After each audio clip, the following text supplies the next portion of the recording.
in honor of former Cleveland Browns interior offensive lineman Michael Dunn. Welcome into the 68th edition of Cleveland Sports Realm. I am Kevin, as always, and then with my co-host, I should say, as always. He wasn't here last week due to travel reasons, but Jerome is back in studio, and we could not be happier to have him. Jerome, how we doing? Again, housekeeping, we're recording Wednesday evening, so about 12 hours prior to this actually releasing. Jerome, how we doing this Wednesday evening? Doing good, and I just wanted to start the episode by thanking Robbie and Kyle for filling in for me last week, and they did a very nice job. I listened to the podcast, and in fact, I was relatively very pleased with how well they did, and I was too. It was a good show, so good job to them. And we've had a lot of guests, which we very, very, very, very much enjoy having guests. Don't get me wrong at all. But every now and then we bring it back to the basics with just the two of us, and it's actually been forever since I think we've had an episode with just me and you in studio. Yeah, it's been a while. I want to say we obviously had Robbie and Kyle last week. We had Passarella on the previous week. I know Ryan was in there maybe the prior week. Was it 3 straights? And then there was Rob. There was also a week where you were gone for work. Yeah, that's true, because I was in Michigan for work. So it's been well over a month since it's just been the two I'm going to of see. us. Let's actually tally this right now. So 67 was last week. We did not have the two of us. A sunk cost episode 66 was you, me, and Pass. That's 2. You and Robbie were 65. 64 we had Ryan in. 63 we had your brother in. And then 62 it was just us two. So it's been 4 or 5 episodes. Well, 60. Yeah, it's been 5 episodes that we haven't had just the two of us. So it's been over a month. So yeah. Enough about us. Let's get to the sports, huh? Yeah, let's do it. You want to start? With the bad news Browns? Yeah, sure. I guess where do we begin? Mike Rutenberg? I would say, I would even say maybe even just touching on very, very quickly, the Packers special teams coach, I thought it was interesting that he stepped down within the last week. Rich Bisaccia, yeah, your boy. Who if go back to one of those episodes where we did all the rankings and the blind rankings, which was a lot of fun. The episode title was called Instant Gratification. I can't remember. Yeah, if you go back, Rob actually brings up how much of a fan of Rich Bisaccia I was, and I think the Raiders would be much better off if they would have hired him years ago instead of going through 6 different head coaches since Rich. You're probably right with that. Either way, maybe Rich has just had enough. He's 66 years old now. He's been in the league forever, and I know the Browns, you guys covered it last week, so I'm not going to spend too much time on it. They hired Rich's assistant, whose name's escaping me, Kevin. Do you remember his name? Byron? Yeah, it was Byron. I'm looking it up right now. I apologize. I should know this off the top of my head. Of course, it's not being listed as soon as I search for it. It's okay. Either way, point being, Rich has been in the league for a long time, and maybe he's just had enough. Unless there's something else out there, I don't know. I'm not going to pretend like I have had conversations with Rich Bisaccia or his agent. Byron Storer. Or know anything. Is the name of the Thank you. Yeah, I apologize. Of what's going on over there. But either way, point being, I maybe Rich has just had enough. 65 years old, and maybe he's just going to hang up his cleats. But maybe this has something to do with him losing Byron Store, but I don't know. Yeah, maybe. I would say it probably, I don't know if it would have to do with anything with him losing Byron Store. I do think it's very inconvenient if you're the Packers organization that you let Store walk out of your building, who I would assume with just having the same coaching staff in place, that with Bisaccia stepping away, that you probably would have just promoted Store anyway. So it kind of sucks for them just kind of looking at this like, hey, we probably had our option B to our option A, walk out of the building for the Cleveland Browns of all teams, and we don't really have an option right now. So obviously the Packers are in the market for a special teams coach now. Just very weird timing. Right. Yeah, it is a little bit strange. I mean, like I said, who knows? Maybe there was a contract battle. That a lot of times is what will do it behind closed doors. Rich Man, everyone, he's been around forever. Maybe he said, I want to be the highest paid special teams coach. Packers said, no, who knows what happened. Right. What will be interesting to see is where Rich goes from here. Does he actually hang up his cleats, which I think he will, or does he get another special teams coordinator job? I doubt it. for this upcoming year because most of the vacancies are filled and most of these teams have built out their staffs, right? Yeah, and I would say, with Pisaccia stepping away, I do think it probably signals the end of his career, just because I think if ultimately it was his decision, I don't see you really walking away from a Packers organization and thinking that you're going to really get anything better than that. Who knows? Who knows? So, but I think that's a great transition because speaking of filling out staffs, yeah, we finally have the Jim Schwartz replacement, and that'll be Mike Rutenberg. A little bio blast on Rutenberg for those of you who are unfamiliar, because to be perfectly honest, I wasn't all that familiar. Yeah, neither was I. We actually talked last week when I had Robbie and Kyle on that we didn't really even know the special teams names on the market really, and it was just kind of one of those things. Or excuse me, D coordinators. I apologize. So it wasn't interesting. It was kind of like, you know what?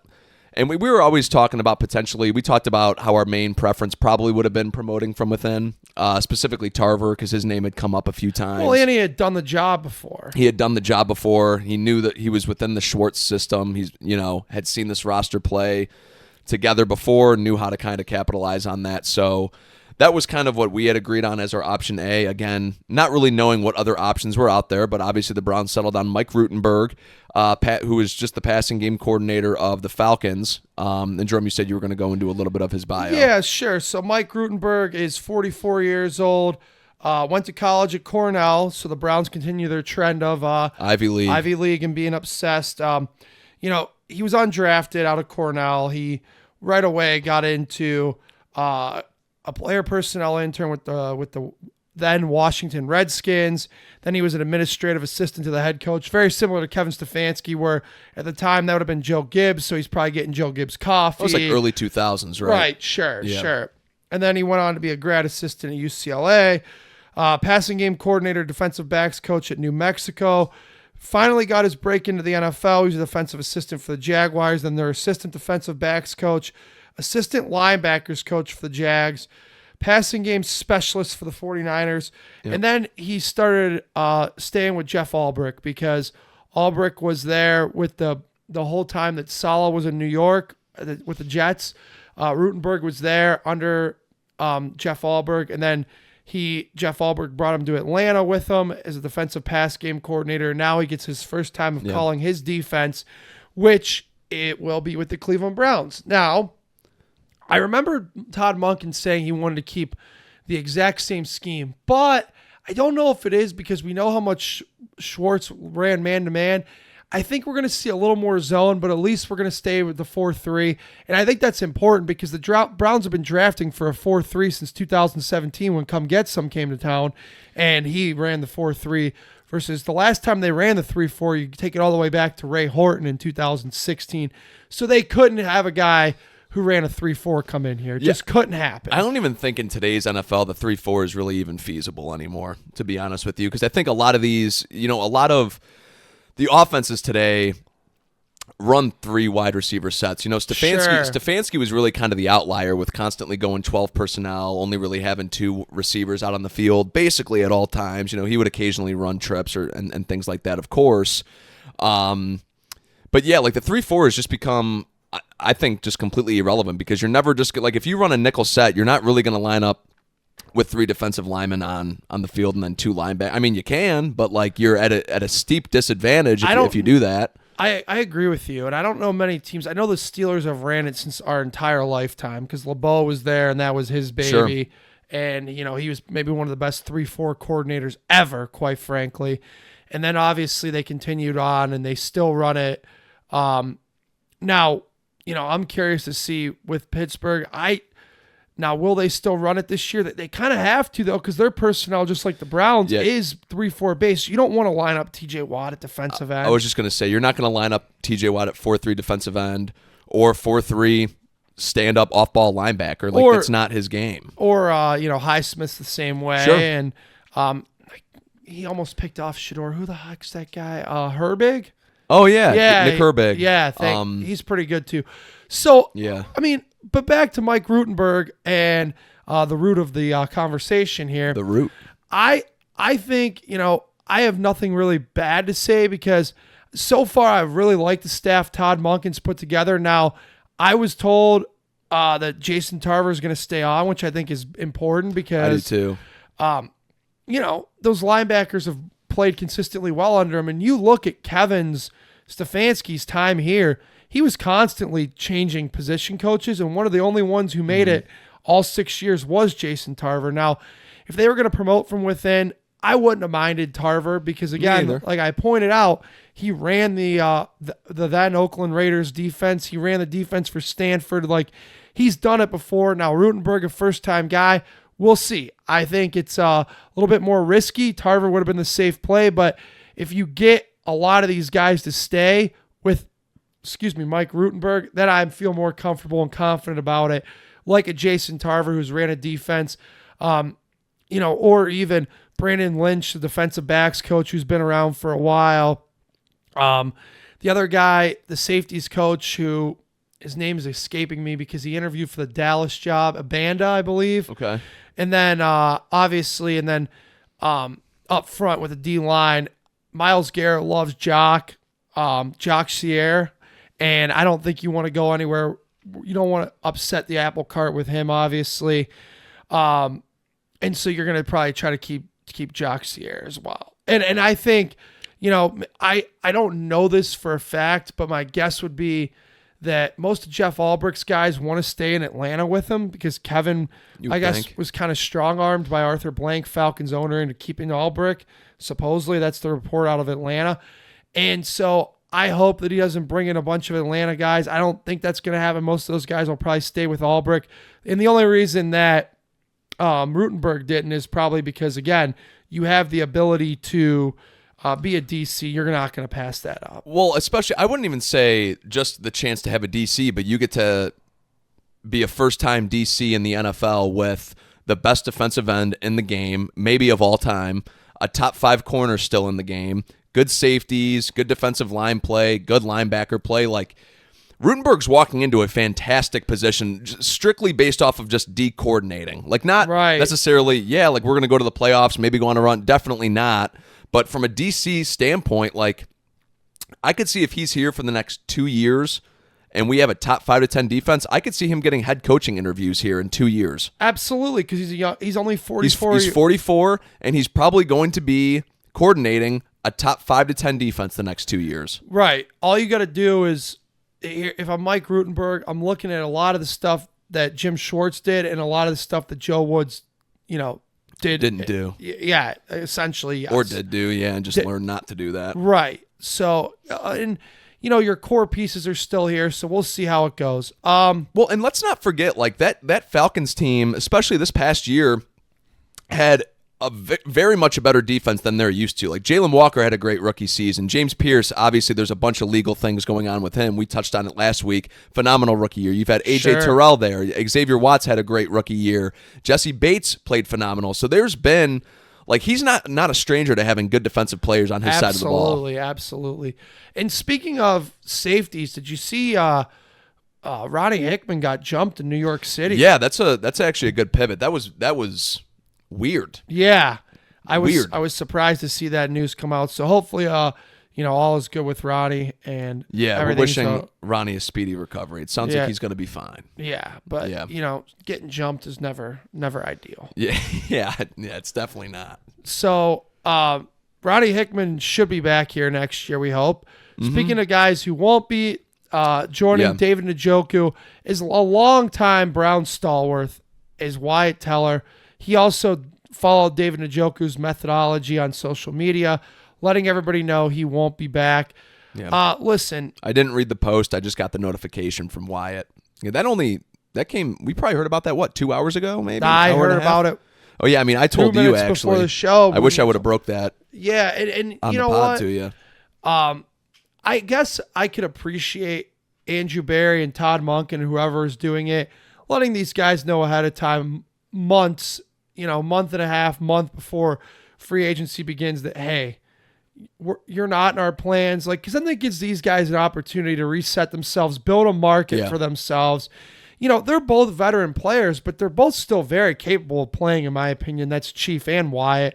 And I don't know what happened at the end with Wyatt and Kevin Stefanski, and someday I'm sure we'll find out 4 or 5 years from now. Yeah. But whatever Kevin did to him at the end there really left a bitter taste in his mouth. I think there's going to end up being something, to your point, Jerome, you're saying like 5 years from now. I could even see 5, 10, 15 years from now. Baker Mayfield, Wyatt Teller, like all of those core Browns players from that 2020 run, like that were in with the Emily Mayfields and their wives and stuff always hanging out. I could see them all getting together and just bashing what was actually going on behind the scenes in that locker room. And it'll be very interesting to hear everything that comes out, because from what I know, obviously Emily Mayfield and Carly Teller very tight. Still very tight, it looks like, because they occasionally post on social when they're with each other.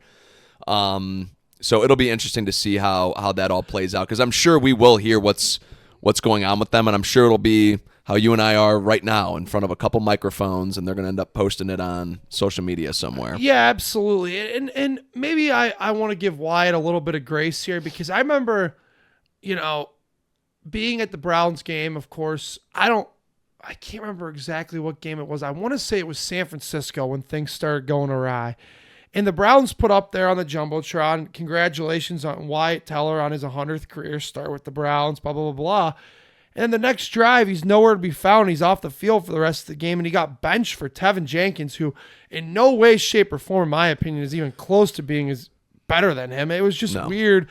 And I don't know what made Kevin Stefanski do that, but obviously, if you looked at the film, yeah, Wyatt wasn't as good as pass protection as he once was, but he also was still a mauler in the run game. He's always been a hell of a mauler in the run game. And I just don't understand. You have this journeyman, guard, Tevin Jenkins, and you're just going to call him a journey. He just finished his rookie contract with the Bears last year. Yeah, but I just don't think he's any better than he's Wyatt. He's not a solidified starter in this league. Right. And so you have this guy, and you start playing him, and when that happened, I think Wyatt decided, I don't care, come hell or high water, I'm not coming back here. Yeah, that's kind of the vibe that I got as well from Wyatt towards the end of the year. And I'm surprised that the Todd Monken news didn't at least change. I shouldn't even say just the Todd Monken news, but just the news that Kevin Stefanski was being let go.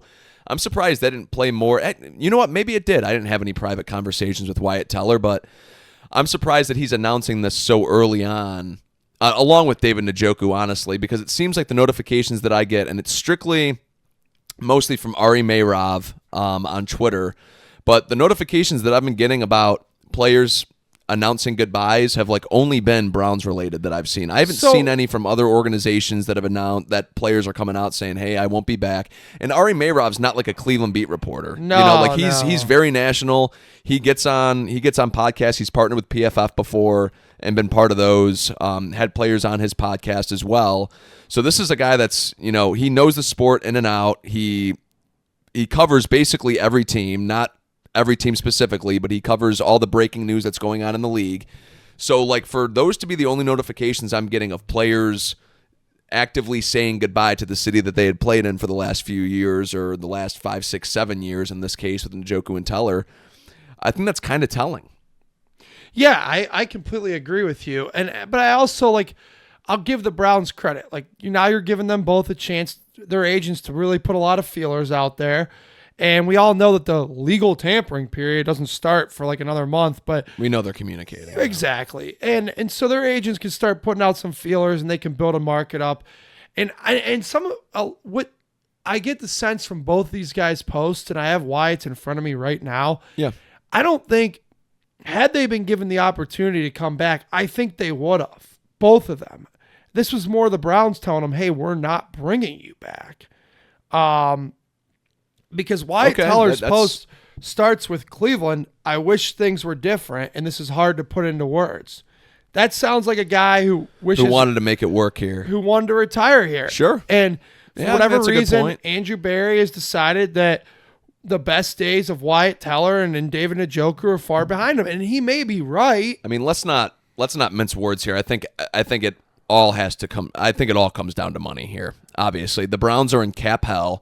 They're pushing money out year after year. You're not going to sign a 30-year-old tight end when Harold Fannin just had an amazing rookie year. You're going to have him take over that tight end one role. And then Wyatt Teller wasn't the pass game, wasn't the pass blocker like you were just saying that he had been the previous 5-6 years for us.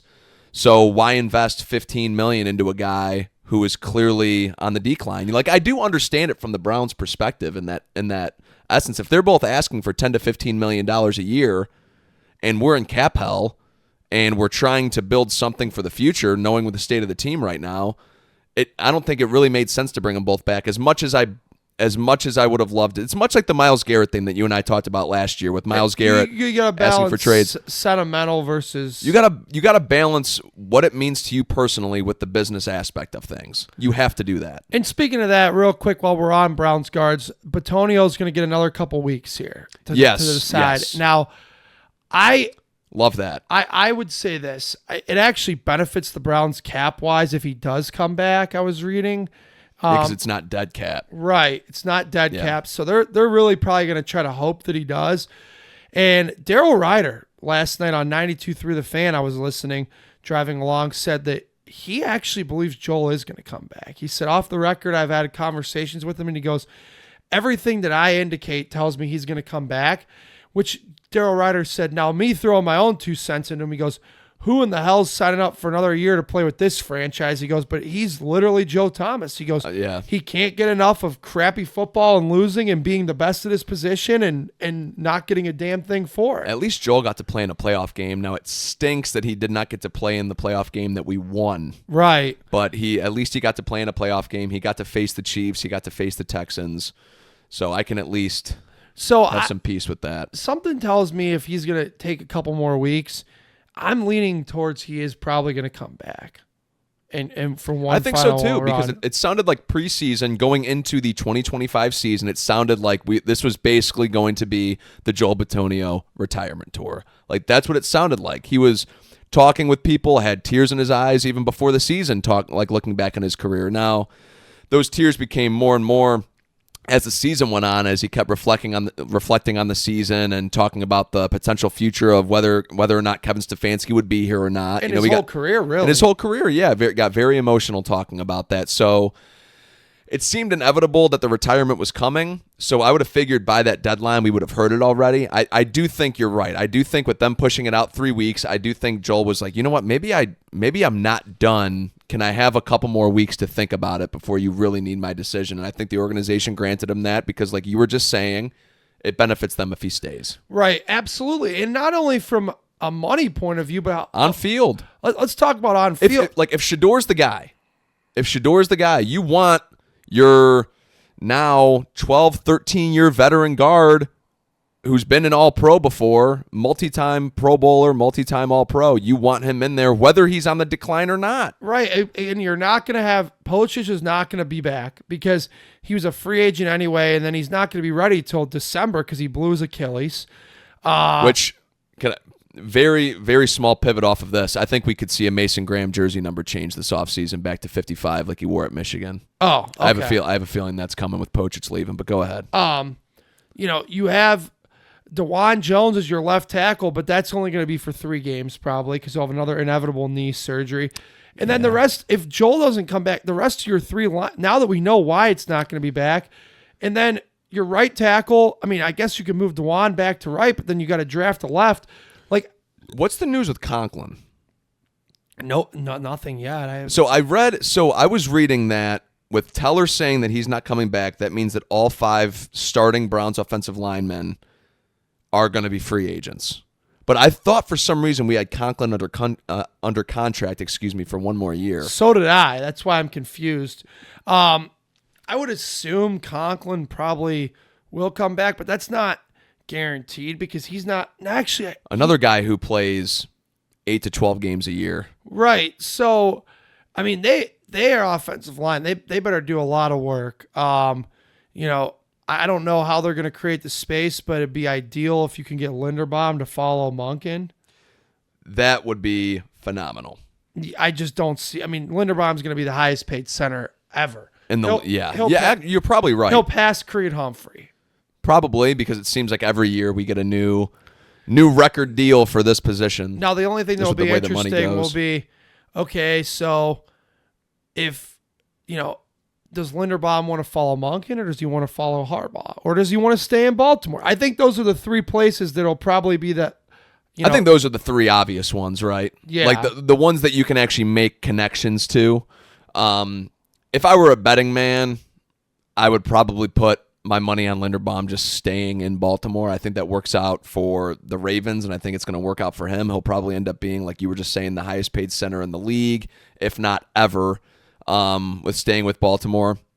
And then obviously Baltimore's going to want him back because they got to protect their franchise guy in Lamar Jackson. So I think it just makes sense all the way around there. Now, yeah, I do think you can make the connections, obviously, to the Browns and the Giants, just with the Baltimore connection, Harbaugh, Monken.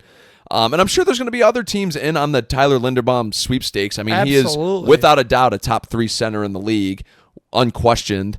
Now, whether he ranks 3, 4, whatever that is, in those top 3 to 5 centers, like, regardless, if you are a top 5 player at your position and you're a free agent, you are going to set the market. You are going to be the new highest paid player at that position. That's just how it works, whether you deserve to be or not. So just get ready for that Tyler Linderbaum contract. Yeah, absolutely. Anything else on the NFL you want to hit? Kind of quiet. No. I mean, I know you and I have tried to make a valiant effort in at least discussing what we would want the Browns to do at 6-24 in the draft. Do you has your stance changed? It's receiver and offensive lineman for you. It hasn't changed since the last time we had discussed it. And, we'll see what happens. So actually, I did read, you and I have not discussed this, so I would like to at least bring this up. We can spend 2 to 3 minutes on it. It doesn't have to be crazy.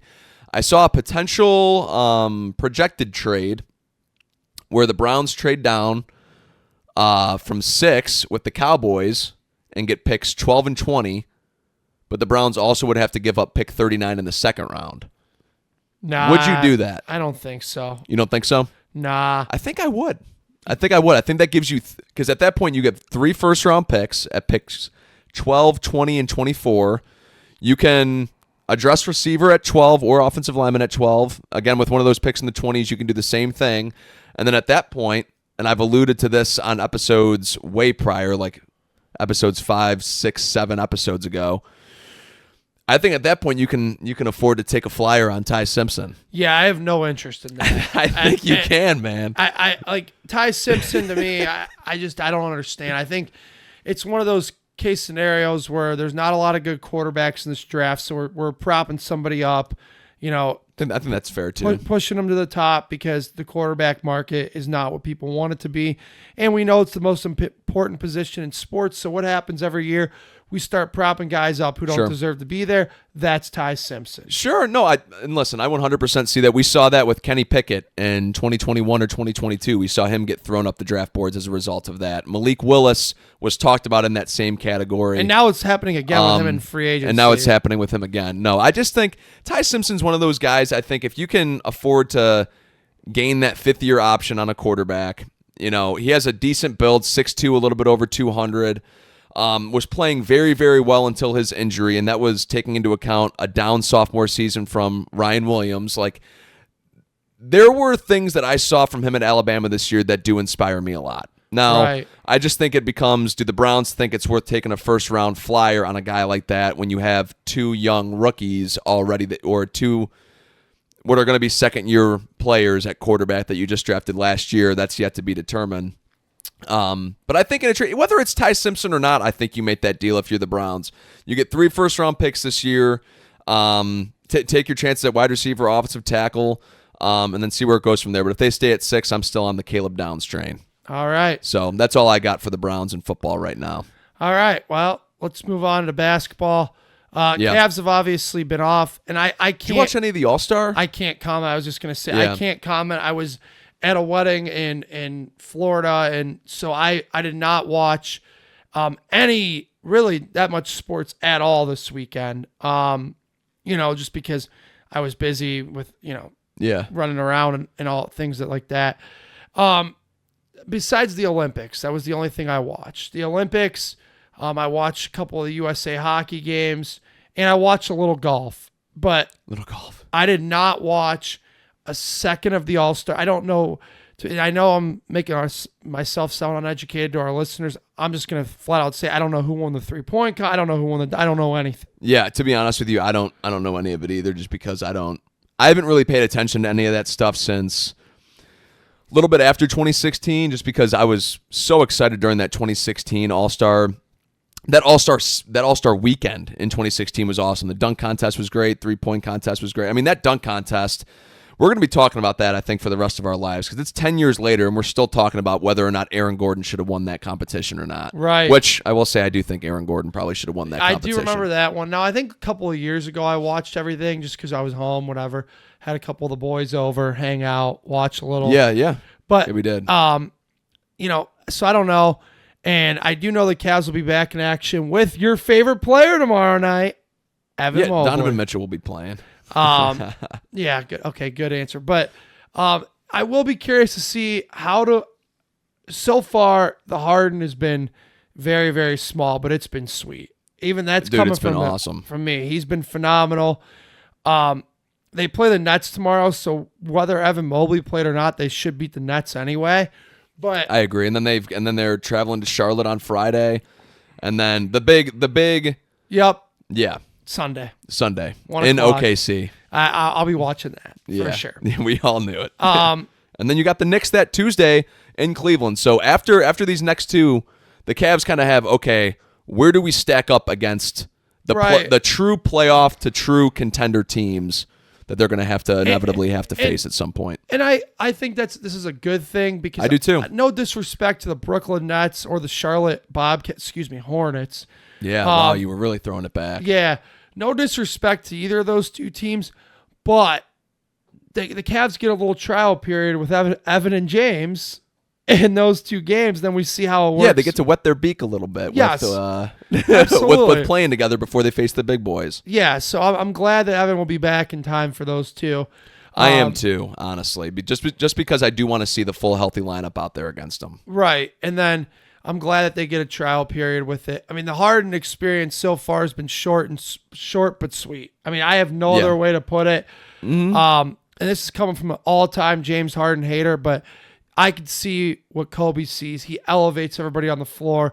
Donovan doesn't have to have the ball in his hands as much. Even the other, before the break when they played the Wizards, okay, so James Harden only had 12 points. Well, Sam Merrill popped off for like 34, but Harden had 11 dimes, and that's very important. I saw something that's a very interesting statistic about this whole thing through the first three games as well, is Anthony Lima was saying this morning that James Harden, through his first three games, of course, like we're saying, it's a very small sample size, but through his first three games as a member of the Cleveland Cavaliers, his usage rate is less than what it was when we had what Darius Garland's usage rate was with us.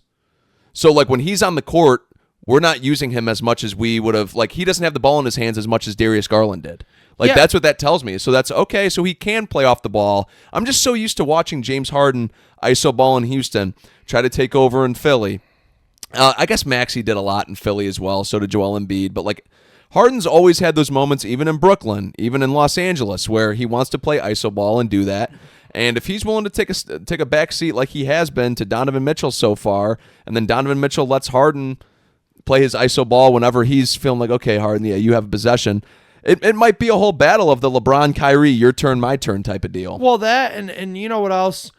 There is a hell of a difference. If you watch the career of his trajectory of his career, I should say, when James Harden gives a shit, is bought in, and likes the team he's playing for, it doesn't last very long. We all know that. But he's like the kid who, he's playing with his toy and somebody else gets a new toy. And I want that one. Yes, exactly.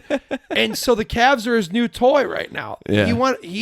He was moved to a different segment of the kindergarten classroom, and now he's playing with his new toys, and it's going great. Now, give it a year, it'll be a disaster. But I don't care if they get to the championship this year and win it. Who gives a shit what it's like down the road with him? When he inevitably 100%. asks for his trade and finds his next destination, then guess what? He'll be a bitch to play with, and he'll go there. It'll be a pain in the ass. But right now, we're not seeing that because, again, he always gets what he wants. This was his preferred destination. He wanted to come here, and So far, everything he said has been great. He's been great with the press. Everything he's done has been great. I want to ask you something real quick about how he's been with the press, and I'm sorry to cut you off. I know you're in the middle of talking, but when they asked him about loyalty, and he responded with, "I think loyalty's overrated. I think it's a business at the end of the day." What did you think about that comment? Because it's received like 50-50 perspectives. Here's what I think. Right now, James Harden's in a mindset of this is where he wanted to be. He got put here. He's thrilled. Right now, in his head, that in his thinking cap, above that 6-foot beard, he's thinking, this is where I want to be. But I want to be paid, top dollar still. And I think that's his way of telling the Cavs, hey, I'm more than willing to stay, but I'm not staying here on like a veteran minimum or something. I'm still want $30 million a year or whatever. 100%. And I think that's what he's doing.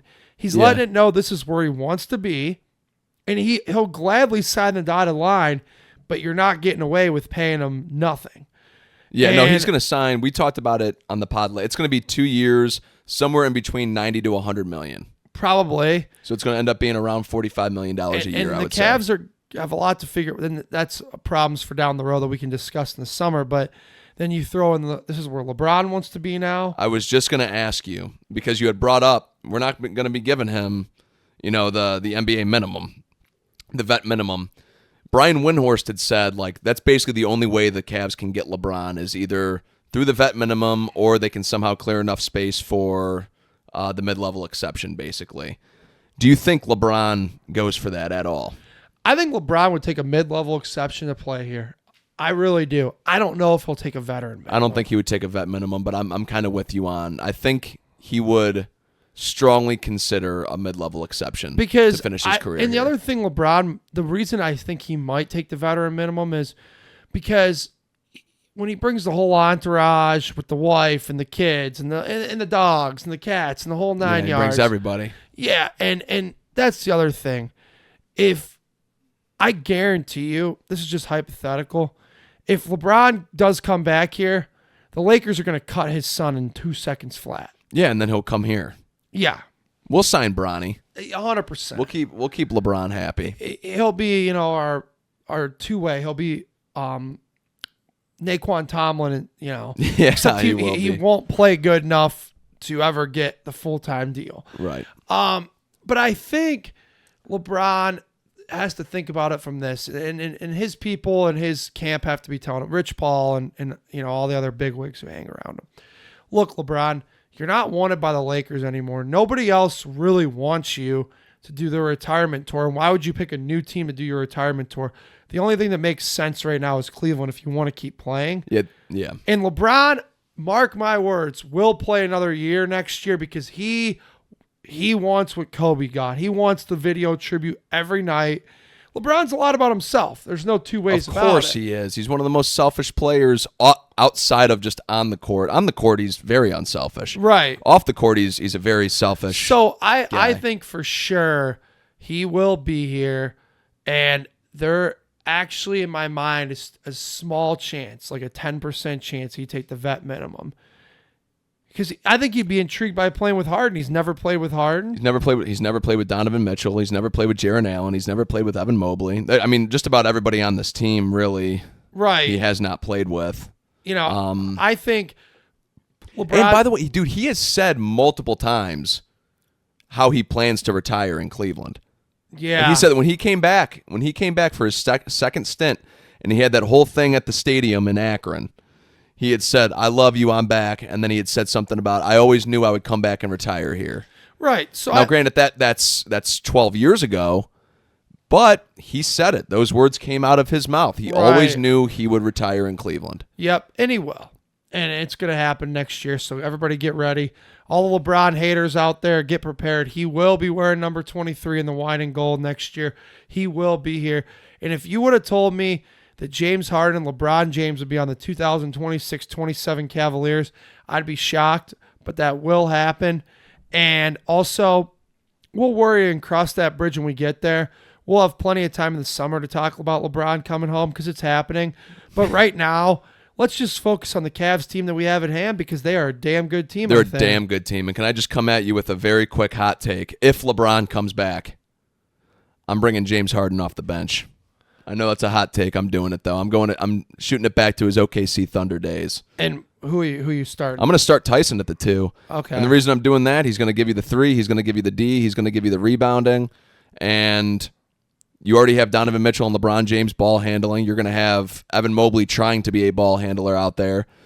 And then obviously Jared Allen just does whatever Jared Allen needs to do. He doesn't need the ball in his hands, so Right. Jared Allen's starting at the 5. Yeah. So I would bring Harden off the bench in that scenario. Well, we'll see. We'll cross that bridge. We'll cross that bridge when we get there, yeah. All right. Speaking of crossing bridges and getting there, the Cleveland Guardians have crossed the bridge into spring training. We have been kind of previewing this for a while that we were going to let loose on them, and they deserve it. And that's what we're going to do to wrap up this episode.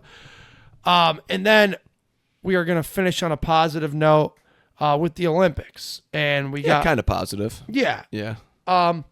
Let's get into the baseball. So when Jose Ramirez signed his extension, my co-host that week, who is employed by the Cleveland Guardians, had told me pre-show, hey, I don't want to get too much into this because I work there. And I respect his wishes. I respect it too. And I get it. Paul Dolan does sign his paychecks, and he has confirmed to me they don't bounce, believe it or not. So let's get into it. They didn't sign a single major league free agent hitter. No. Not one. And we've talked about this ad nauseum. Nobody was expecting them to sign Bo Bichette. Nobody was asking them to sign Kyle Tucker. But can you give me a major league bat? I mean, this is a team that finished 28th in offense and somehow is delusional enough to believe that they're going to get better by not signing a single major league hitter. What a disgrace. I mean, I have nothing good to say about their offseason. Yeah, no, I mean, honestly, I don't either. And quite frankly, it's because there's not really much to talk about. There's just been a whole lot of inactivity going on. And clearly they think once they get to October that Brian Rocchio is the neat, like what puts them over the top. Well, that's what they think. Because why else are you not making moves? And Brian Rocchio, I mean, George Valera, actually very unexpectedly decent postseason last season. Chase DeLauder, loved what I saw out of him outside of the drop in center field. I still think a lot of that had to do with nerves. First MLB game, and it's in the playoffs. Well, that's because what other organization do you know is going to bring up a kid and hit him fifth in a major league debut in a do or die wild card game? Yeah, I mean, no, no. Listen, dude, I completely get it, man. I know you are more short tempered with the Guardians than I am. I tend to have a little bit more patience. I would say the opposite can be said about maybe even the Browns or the Cavs about us, but you definitely get more impatient with the Guardians than I do.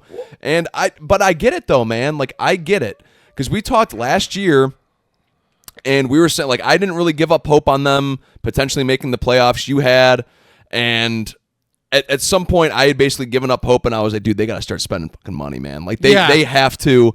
And I remember there's no way I can pinpoint what episode it is or whatever, but because there is nothing, you can go into this season and be like, oh, you know what? We have a very similar roster as we did last year. No, you don't, because you don't have the best closer in baseball like you did. You just lost a starting pitcher with these gambling, the gambling, right? Colossal, whatever you want to call it. Like, you know that they can potentially make the playoffs this year because every team in the MLB can potentially make the playoffs. It's the most unpredictable sport in the world. But you know damn well once that team makes the postseason, you're not beating any of these teams in a 3-game series, 5-game series, 7-game series. Right. It ain't happening, dude. You're not facing the Yankees and beating them in a 7-game series. You're not going to face the Dodgers team that just, I just want to call them the all-star team from now on because nobody's competing with them. Not even the Yankees, not the Mets, not the Stros, nobody. Right. And my thing is, like, I'm not going to be happy about their offseason no matter what they did. Okay, yeah, they signed Sean Armstrong. That is a good setup, man. He will be He'll be good. You know, he was fine. all is good and dandy there. They needed to add in a bullpen arm with Clase going. They did. But I don't understand how you can look at this offense and say, yeah, it's going to be better. First of all, nobody, I mean, who's making the jump? Do they think Bo Naylor's going to have a big, because he's going to hit fifth this year. Do they really think Kyle Manzardo is going to become a 40 homer guy? Maybe. I don't know what they think. Here's what I actually think. I could see Manzardo doing that, actually. So could I, but that's beside the point. No, it is besides the point, because he would hit 220, hit fourth, and then we'd have nobody after him. Right. You still have Rhys Hoskins out there. Are you really going to start CJ Kafis against lefties at first base? You're going to have to, because your old manager said the other day, and good for Stephen Vogt. He's kind of like a very mild-mannered guy who doesn't like to do this much. Mm-hmm. Him, at his opening media remarks of spring training, the first full team workout, said, well, we only have 4 right-handed hitters. That's him. Hello, Chris. Brain dead Chris. Hey, wake up and get a right-handed hitter. All right? Rhys Hoskins is there. I get it. He only hit 234. Guess what? This lineup. Yeah, no, that's 100%, because the rest of the lineup barely hit over the Mendoza line. Right. I'll take 35 points higher. Rhys Hoskins is going to hit cleanups, and you probably could get him on their favorite thing, a minor league deal. I think Chris Antonetti, and I know I just called him brain dead. I apologize. Chris, no chance you listen to this, but sorry, man. I don't think it's you. I don't think it's Mike Chernoff. I think it's orders from the top. ///////. They now have the lowest payroll in the MLB. Paul Dolan is thrilled. This was always the goal. This was the dream. It was never about a World Series. It was when can we get to 30th? And they've done it. Congratulations on all your success. It's your wet dream, Paul. You've done it. You're at 30th. Good for you. We still haven't won a World Series since 1948. You could give 2 shits less. I don't think that there's no way. Listen, they've done a really good job over their 25 years here. They have the jobs until the end of time. That's Mike Chernoff and Chris Antonetti. They've done a phenomenal job. There's no way they are simply become this bad at talent evaluation where they looked at that lineup and said, yeah, that's going to get it next year. Yeah, and I mean, you know they had nothing to do with it. Right, exactly. So I don't think they're, I think this is exactly what I think the marching orders were. Jose had approached them about this is what I've been thinking about. Yeah. And this is why I wanted to wait for You a have a while theory. until I collected all my thoughts. Jose had approached them about, finishing his career here. And Paul said, okay, I'll do it for one guy, never again, and never will again. This is the only guy I'll do it for. But make sure that you guys can lock him in under market value again, which of course they did. Jose Ramirez, again, they could start erecting the statue today. Everybody would be thrilled. And they thought, and Paul Dolan said, okay, how can I do this? Well, if I sign Jose, it'll be a great PR hit, and we'll make a big press conference and have him as a guardian, Indian guardian for life, and then we won't spend a single other dollar besides, we'll spend $5.5 million for a billionaire, which is nothing. We'll give it to Sharna Armstrong if you guys really need it. And they probably had to beg and plead for that. And he goes, that's it. We're done. And that was the thing. And Antonetti and Chernoff had to somehow spin it. That was the marching orders they got from up top. And I think, other people have pointed this out to me that I don't think Paul, he knows he's going to sell. He knows the lockout's coming, which real quick, I don't know if people saw the Tony Clark thing. That's interesting that the Players Association is going to go into the lockout with no president now. But that's beside the point. I think the bottom line was they were given marching orders not to spend a dime, and they thought that if they signed Jose for life, that all the people like me who were going to sit there and stew and piss and vinegar all off season would just be happy with it. But I'm glad that not only me, some of the most loyal Dolan apologists and truthers are coming out, and they're finally, after 26 years of this guy ruining our baseball team, are starting to see the light. And I even know for you, Kevin, it took you longer than it took me, but it was probably about 6-7 years ago you started seeing the light. And now even the most steadfast Dolan apologists are seeing the light. And the truth is, guys, will never come close to winning a World Series as long as he owns the team and doesn't have somebody who gives him a ton of money. And the only reason we came close in 2016 was because it wasn't his money. It was Sherman's money, who now owns the Royals. That's my whole theory. Sorry for the rant, but I had to get it out there. That's what I truly believe. And somehow, because Stephen Vogt's an outstanding manager, they won't make the playoffs, but they'll still somehow be 500 this year. When you look at that roster, they should probably win no more than 70-some games. But because the Central sucks, they probably won't be eliminated until like 20 games left in the season. Yep. 15 games in the season. Absolutely, because you're 100% right. Because the Central sucks, and they always figure out a way to stay relevant. They're the Pittsburgh Steelers of the MLB. They can have a terrible roster, and they'll figure out how to be around and hang around. They will be around. And oh, by the way, because you have a top 5 player in the game who just continuously signs up for having no help and no support, no protection. So I have a question for you, because I remember there was a podcast, and I apologize for not remembering the name of the podcast, that Jose Ramirez was on last year. And he had basically said, it's going on almost a year ago, if I remember correctly. It was March, yeah. The podcast was recorded in March. We did not hear it until like August or September or something, if I remember correctly. And it was Jose Ramirez, and I believe you had translated it into your phone. Yeah, Hector Gomez. And then it got confirmed by other sources that Jose Ramirez basically said, if I knew when I signed at a discount that they weren't going to spend, I would not have signed. Right. Like, it was something along those lines. And that when he signs again, he's absolutely going to make that like definitively, like they have to spend if I'm going to take a discount, right? He just took another discount and they're not spending. Yeah, so I don't. What are they? Is it being translated correctly to Jose Ramirez? What is actually in this contract? Well, because nothing is going according to plan since the first time he took this discount, which was what, 2021? Two? Like, what are we missing here? Yeah, I don't know. And I also, I mean, this guy's saved your franchise from being virtually irrelevant every year. You think you'd give him a little bet. And no, and instead, he was told to take his ball and go home because Stephen Vogt's talking about Stuart Fairchild being the cleanup hitter. They signed him to a minor league deal. Yeah. Most times when you are on a minor league deal, you don't even know if you're going to make the roster. They are talking about someone they signed to a minor league deal. Oh, against lefties, he'll be hitting 4th or 5th. That's what you're going to give Jose. That's the thank you give him. They might as well just collectively taken their whats and slapped it across his face. I mean, really, what kind of help is that? I mean, what kind of a sign of appreciation is that? But again, what we're seeing now was always the Dolan's goal. It was never to win a World Series. That was never important.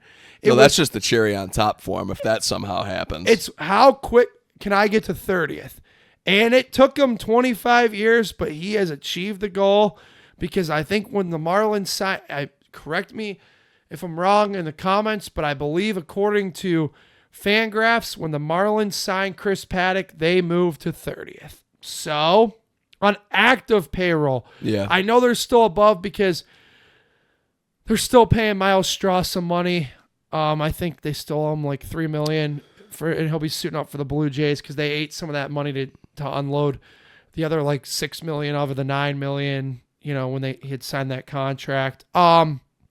So yeah, in my opinion, this was always the goal, and this is why I get frustrated because, again, small market is a bogus horseshit bullshit excuse because I'm not buying it because the basketball team, which is in the exact same market, next door neighbors, highest payroll in the NBA, and the football team, highest payroll in the NFL. I know. I agree and disagree slightly there because the MLB is a different animal when it comes to. Sure. Yeah. That's true.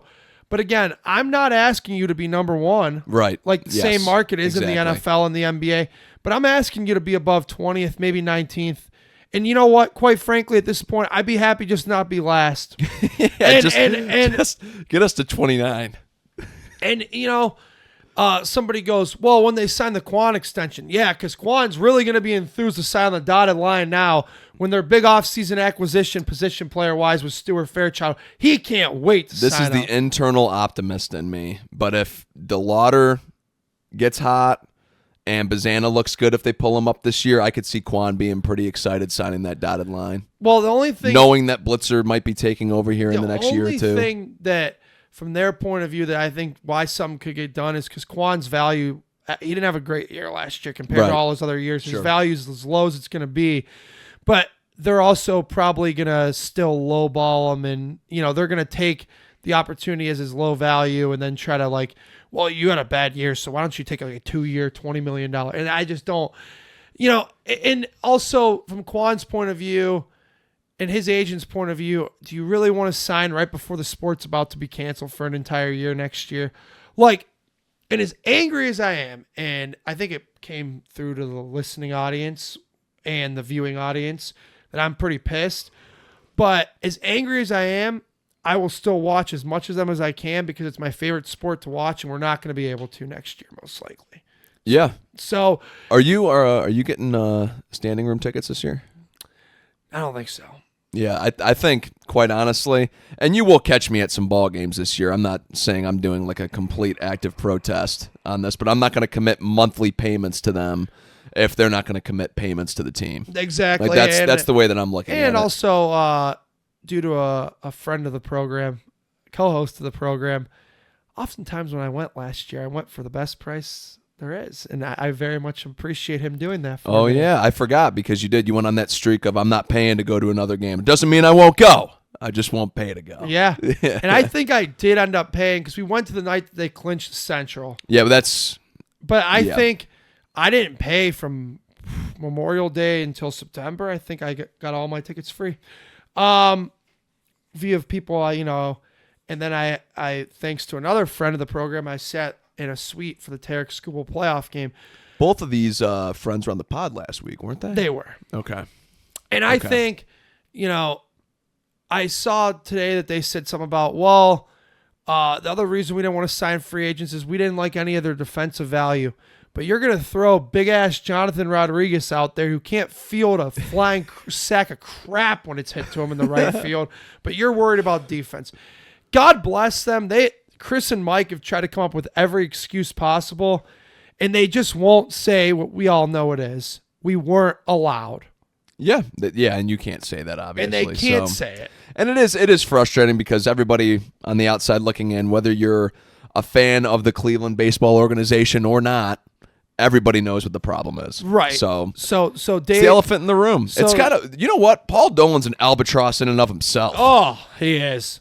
And so 2 albatroses in this city. Can you believe it? We do. 2 nooses around the neck, unfortunately. So David Blitzer, man, we need you to become Bankroll Blitzer.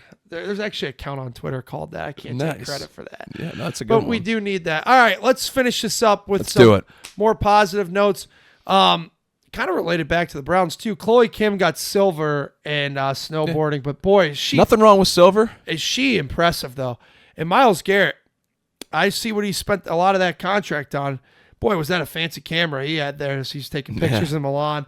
And U.S. is in third behind Norway and Italy. How about the Italians? Because I mentioned them?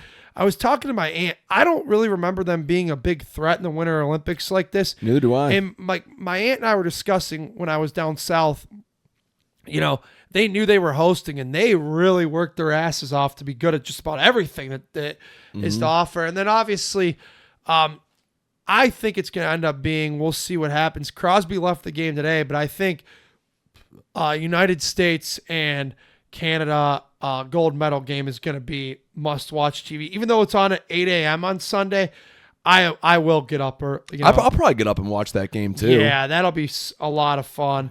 And just quick update, Canada did win in overtime against Czechoslovakia, but Crosby left that game. And then the United States ended up beating Sweden in overtime today, 2-1. So both of those teams have not lost yet, so we'll see what happens. Obviously, United States, still in my opinion, as great as the Canadians are, they still have the best goalie in Connor Hellebuck from the Winnipeg Jets. So fun to watch. I've really enjoyed watching the Winter Olympics, and I'm kind of sad that it all comes to a close on Sunday night. Yeah, I am too. I mean, I haven't watched nearly as much as I typically do. There's probably only been 2 to 3 nights I can pinpoint where I sat and watched a few hours of it. But it is always disappointing when it comes to an end, man, because we got to wait another 4 years for it to happen again. Right. 2 years until Summer. To the Summer Olympics, which we talked about last week, would be my preference, right? My preferable. And they'll be here. They'll be in the States. Correct. They'll be stateside. They'll be in Los Angeles getting the Olympics for the first time since '84. So, yep. Obviously, I think next week, we're not, we try to predict things, but oftentimes we're wrong here. But if the United States-Canada gold medal game happens, we'll obviously have to react to that on next week's pod. Absolutely, we will.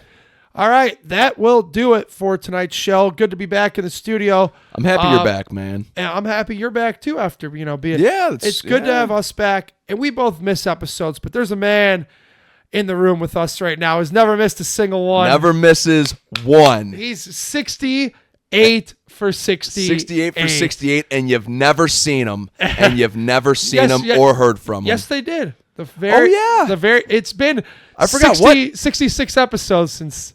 What did we have you on there for, though? We had your big dome in the middle of the screen. Oh, remember? No. I think it was Bengals related. Talk louder. They need to hear you. It was the Bengals the first time, and the 100 Men versus the Gorilla. yeah. Oh yeah, 100 Men versus the Gorilla. It's probably been 62 episodes. Been like six. The Gorilla came probably. It was probably around a year ago. Last summer, was that a big thing? Oh, I think it was this past summer. Yeah. All right. Well, thanks to his hard work, this episode will be available on YouTube, Spotify, and Apple Music. You can follow us on social media at CLE Sports Realm. That's on TikTok, Instagram, X, Twitter, and I believe Instagram. I said Insta. TikTok, then. I thought you said TikTok. TikTok, Instagram, Twitter. Yep. I think I said it. All right.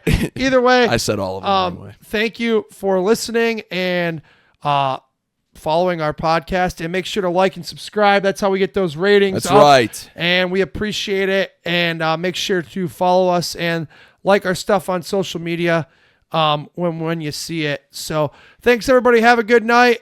Go Team USA. Go USA.